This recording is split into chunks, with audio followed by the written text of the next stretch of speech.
नारद उवाच प्रणम्य शिरसा देवं गौरीपुत्रं विनायकं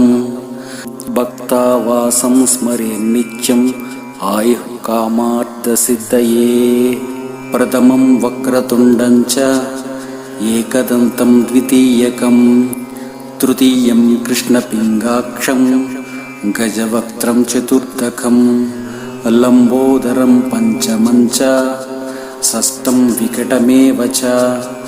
सप्तमं विघ्नराजं च धूम्रवर्णं तदाष्टमं नवमं फालचन्द्रं च दशमं तु विनायकम् एकादशं गणपतिं द्वादशं तु गजाननं द्वादशैतानि नामानि त्रिसञ्जं यः पठेन्नरः न च विघ्नभयं तस्य च